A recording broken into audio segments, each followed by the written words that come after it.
ladies and gentlemen, and welcome to our broadcast. Well, good evening indeed. Tonight we will watch yesterday's heated presidential debate between Mr. Jackson and Mrs. Taylor. Later on, we will discuss the heuristic tricks used by both candidates. Alright, let's have a look at what our candidates had to say. Welcome to tonight's presidential debate. Representing the Progressive Vision Party, we have Mrs. Jennifer Taylor, and for the Conservative Alliance, we have Mr. Matthew Jackson. We'll begin with opening statements. Mrs. Taylor, you may start. Thank you.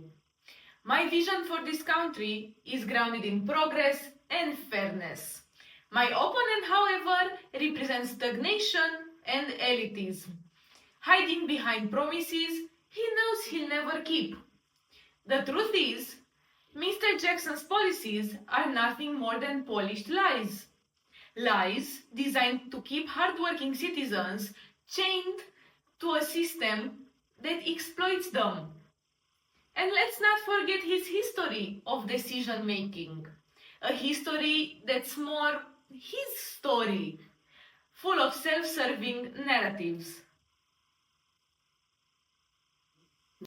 Well, that's an interesting interpretation, but let's call it what it is. Political theater. Mrs. Taylor talks about progress, but her version of progress is just another name for chaos. What she calls inclusivity, I call reckless open-door policies. What she calls innovation, I call wasteful experiments with your tax dollars. She speaks of change, but isn't that just pocket change? That's what all hardworking people will be left with if Mrs. Taylor here has her way. Okay, let's move to the economy. Mr. Jackson, how will your policies tackle inflation? Inflation is a monster, a direct result of the Progressive Vision Party's mismanagement. They don't just print money, they flood the market with paper fantasies. And speaking of green, Mrs. Taylor's obsession with so-called green energy is bleeding us dry. Is it green for the planet or just green for her special interest groups?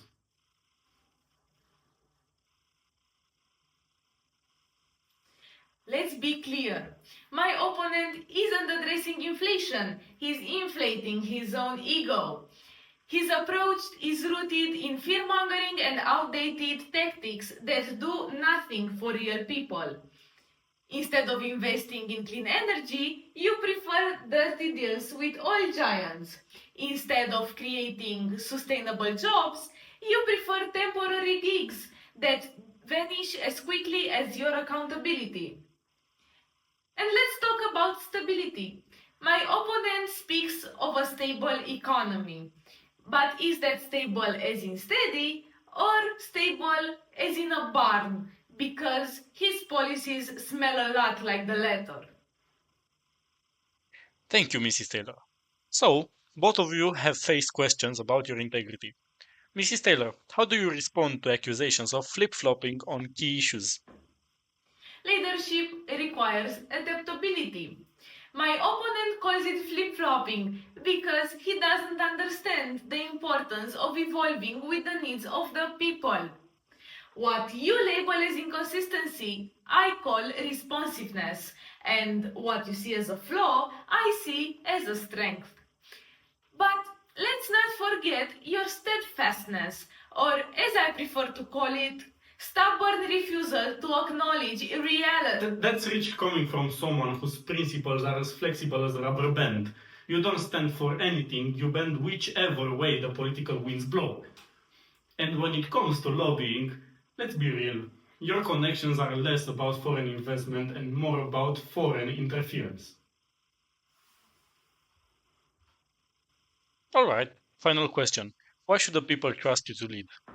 This election is about choice. Do you want a leader who stands firm or someone who flips and flops like a fish out of water? My opponent talks about progress, but what she really means is government overreach. She promises change, but it's the kind of change that will leave your pockets empty. The choice is clear. My opponent represents the past, a past riddled with inequity, stagnation, and false promises. He calls himself strong, but it's a brittle strength that breaks under pressure. His so-called experience is nothing more than a history of failure. I stand for progress and fairness. He stands for regression and greed. The future demands leadership that listens, learns, and leads with purpose, not arrogance.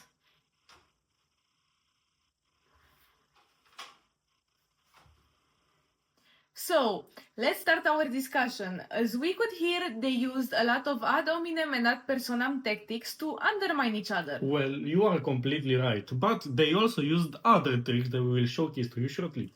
Mrs. Taylor used in her first argument ad personam tricks, which are direct attacks to her counter candidate. She named Mr. Jackson as the representation of stagnation and elitism, and after she used homonymy by changing the meaning of the word history.